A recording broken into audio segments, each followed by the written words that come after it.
Hello everyone. आज हम 3.4 exercise में जो कुछ हम स्पेशल पैरेललोग्राम्स हैं हमारे, उनके बारे में हम कुछ प्रॉपर्टीज़ जो हैं वो डिस्कस करेंगे।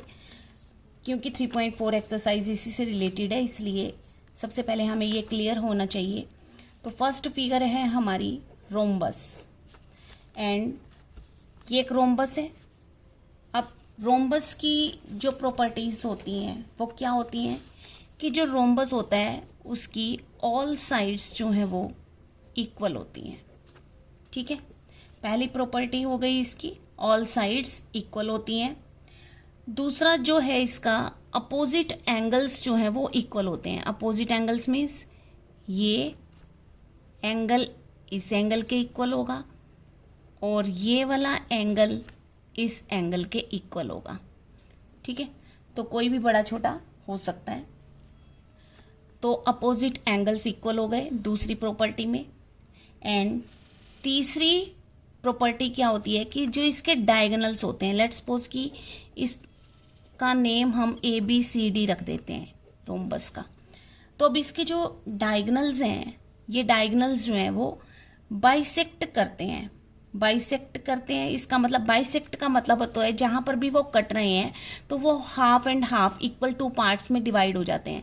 अब ये यहाँ पर बाइसेक्ट कर रहे हैं तो दैट मीन्स यहाँ पर जो हमारा एंगल है वो 90 डिग्री है। 90 डिग्री के एंगल पर ये बाइसेक्ट करेंगे और लेट्स सपोज ये जहाँ पे बाइसेक्ट हुआ ये O पॉइंट दे देते हैं। ठीक है, अब बाइसेक्ट का मतलब है कि जब हमने ये डायगोनल्स ड्रॉ किए और ये बाइसेक्ट हुए तो दैट मीन्स AO और OC इन डायगोनल की लेंथ इक्वल होगी और BO एंड OD और इन डायगोनल्स की लेंथ जो है वो इक्वल होगी।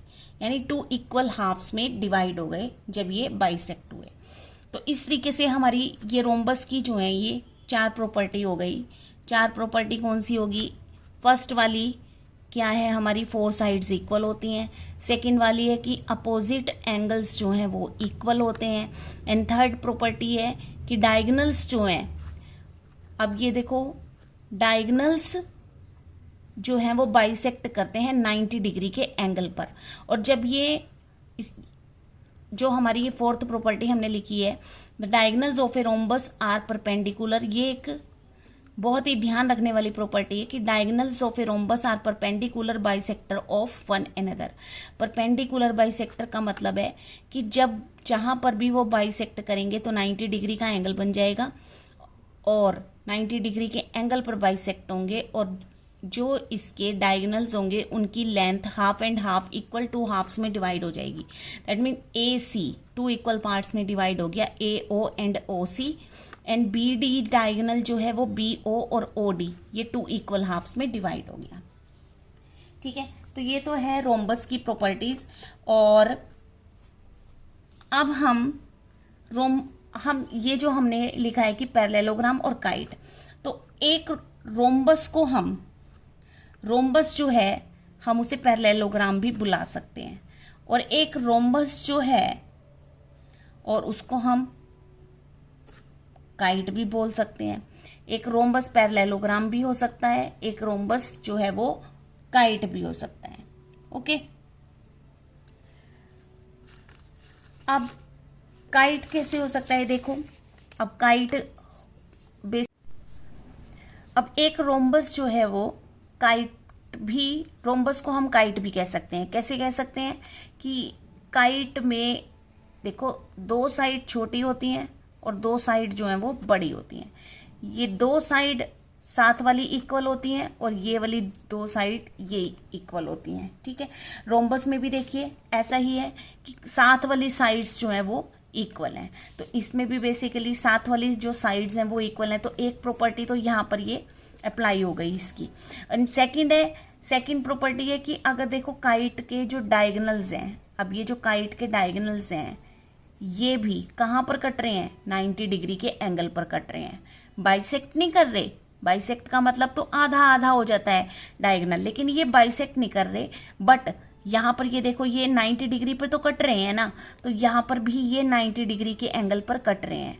तो इसका मतलब ये दूसरी प्रॉपर्टी भी सेटिस्फाइड हो गई इसकी कि ये 90 डिग्री के एंगल पर कट रहे हैं। तो दैट मीन्स कि रोम्बस को हम पैरेललोग्राम भी बुला सकते हैं और रोम्बस को हम काइट भी बुला सकते हैं, करेक्ट, क्योंकि इसमें ये दोनों प्रॉपर्टी जो है वो सेटिस्फाइड हो रही हैं।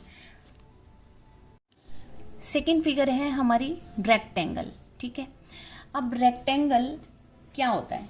रेक्टेंगल में अगर रेक्टेंगल की प्रॉपर्टीज देखते हैं तो रेक्टेंगल की प्रॉपर्टीज क्या होती हैं? लेट्स सपोज कि ए बी सी डी ये हमारे पास एक रेक्टेंगल है। तो इस रेक्टेंगल के जो अपोजिट साइड्स हैं, एक प्रॉपर्टी तो क्या होगी इसकी कि अपोजिट साइड्स इक्वल होती हैं, यानी ये वाली साइड इस साइड की इक्वल होती है और ये वाली साइड इस साइड की इक्वल होती है, ठीक है। एक प्रॉपर्टी तो ये हो गई। और सेकंड प्रॉपर्टी हो गई कि इसके जो एंगल्स हैं, each angle will be 90 degree. तो इसका जो हर एंगल होगा वो 90 डिग्री का एंगल होता है। सेकंड प्रॉपर्टी हो गई कि 90 डिग्री का एंगल हो गया। एंड थर्ड प्रॉपर्टी क्या होती है कि इसके जो डायगोनल्स होते हैं, डायगोनल्स क्या होते हैं कि जब हम ये कॉर्नर से कॉर्नर तक तिरछी लाइन जो है ये ड्रॉ करते हैं तो इसे हम डायगोनल्स कहते हैं। तो इसके जो ये डायगोनल्स होते हैं वो बाइसेक्ट करते हैं एक दूसरे को। बाइसेक्ट का मतलब क्या होता है कि यहाँ पर अगर ये बाइसेक्ट करे, बाइसेक्ट का मतलब होता है जब डायगोनल बाइसेक्ट होते हैं तो वो डायगोनल, पूरा डायगोनल जो है 2 इक्वल हाफ में डिवाइड हो जाता है, यानी ये और ये इक्वल हो गए और ये इक्वल हो गए। तो दैट मीन्स कि जो बी डी डायगोनल था हमारा वो बी ओ और ओ डी 2 इक्वल हाफ्स में डिवाइड हो गया। और ए सी जो डायगोनल था वो ए ओ और ओ सी में डिवाइड हो गया। तो इसकी ये 4 प्रॉपर्टीज हो गई कि सबसे पहली तो कि अपोजिट साइड्स इक्वल होती हैं। सेकंड नंबर पे इसके जो एंगल्स हैं वो 90 डिग्री के होते हैं। थर्ड जो है कि डायगोनल्स बाइसेक्ट करते हैं एक दूसरे को, डायगोनल्स बाइसेक्ट ईच अदर, ठीक है। एंड जो इसके बाइसेक्ट करने के बाद ये इक्वल हाफ्स में जो है वो डिवाइड हो जाते हैं, ठीक है। अब एक रेक्टेंगल जो है वो पैरेललोग्राम हो सकता है क्योंकि इस रेक्टेंगल के अंदर पैरेललोग्राम की सारी प्रॉपर्टीज होती हैं। तो रेक्टेंगल पैरेललोग्राम हो सकता है और रेक्टेंगल ट्रेपीजियम भी हो सकता है। एक रेक्टेंगल जो है वो ट्रेपीजियम भी हो सकता है। अब ट्रेपीजियम समझते हैं कि क्या होता है ट्रेपीजियम, कि लेट्स सपोज ये हमारा ट्रेपीजियम है। अब ट्रेपीजियम की प्रॉपर्टी क्या होती है कि जो ट्रेपीजियम में 1 पेयर ऑफ पैरेलल साइड्स, जो एक पेयर है ट्रेपीजियम का साइड्स का वो पैरेलल होता है, यानी ये और ये पैरेलल हो गए, और एक पेयर जो है वो नॉन पैरेलल होता है। और तो रेक्टेंगल में ये जो है हमारी प्रॉपर्टी फिक्स हो रही है कि ये जो है पैरेलल लाइंस हैं। तो यहाँ से अगर हम इस रेक्टेंगल को देखें तो ये और ये पैरेलल लाइन है, चाहे ये वाली ले लो, ये और ये पैरेलल है, ठीक है ना। तो एक पेयर पैरेलल साइड्स का होता है। एंड सेकेंडली जो पैरेलल लाइन होती हैं उनका जो अंदर एंगल होते हैं सेम साइड पे, उनका जो सम है वो 180 डिग्री होता है। अब जैसे ये वाला एंगल और ये एंगल, तो इन दोनों का जो सम होगा वो कितना डिग्री होगा? 180 डिग्री होगा। तो रेक्टेंगल में देखते हैं। अब रेक्टेंगल में मान लो कि ये हमने पैरेलल लाइंस ली। अब ये पैरेलल लाइंस हैं तो इसके अंदर ये 2 एंगल्स आ गए, पैरेलल लाइन के अंदर 2 एंगल्स आ गए। तो 2 अंदर एंगल्स आए तो इनका सम कितना है? 90 और 90 180 है। ऐसे ही अगर हम ये वाला देखें, ये पैरेलल लाइंस हैं तो ये देखें तो इसका भी सम जो है वो 180 डिग्री है। तो ये वाली कंडीशन भी जो है वो इसमें फुलफिल हो रही है हमारी। अगर हम ये वाली पैरेलल लाइन लें तब भी हमारी ये फुलफिल हो रही है। देखो ये पैरेलल लाइन है तो ये हमारे 2 एंगल हो गए, इनका सम 180, और इधर से ये 2 एंगल हो गए तो इनका 180।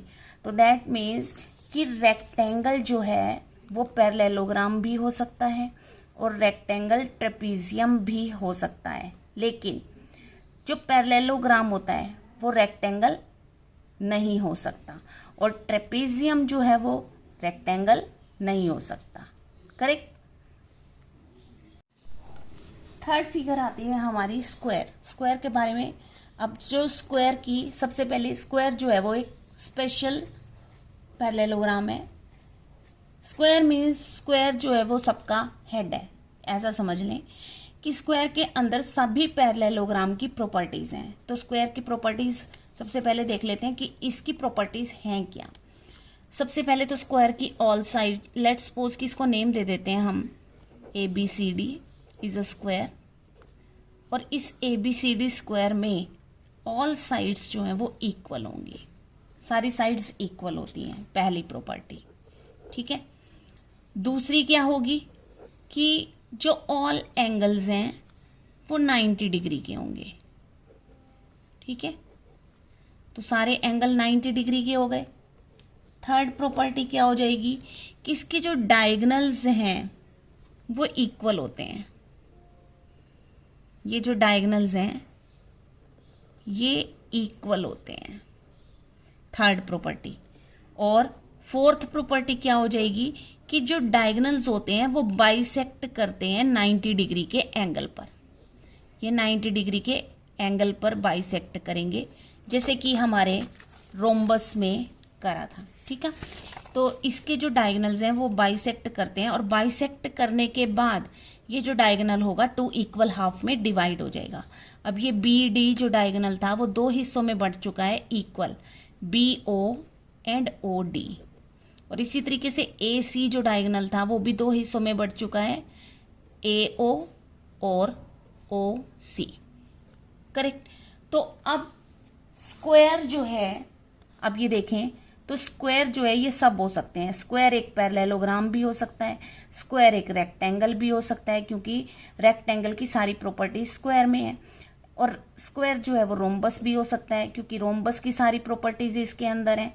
और ट्रेपीजियम स्क्वायर हो सकता है, ट्रेपीजियम की भी सारी प्रॉपर्टीज इसके अंदर हैं। और काइट भी स्क्वायर हो सकता है, काइट की भी सारी प्रॉपर्टीज जो हैं वो स्क्वायर के अंदर हैं। बट इसका उल्टा कि पैरेललोग्राम जो है वो स्क्वायर नहीं हो सकता, रेक्टेंगल स्क्वायर नहीं हो सकता, रोम्बस जो है वो स्क्वायर नहीं हो सकता, ट्रेपीजियम स्क्वायर नहीं हो सकता, और काइट भी जो है वो स्क्वायर नहीं हो सकती।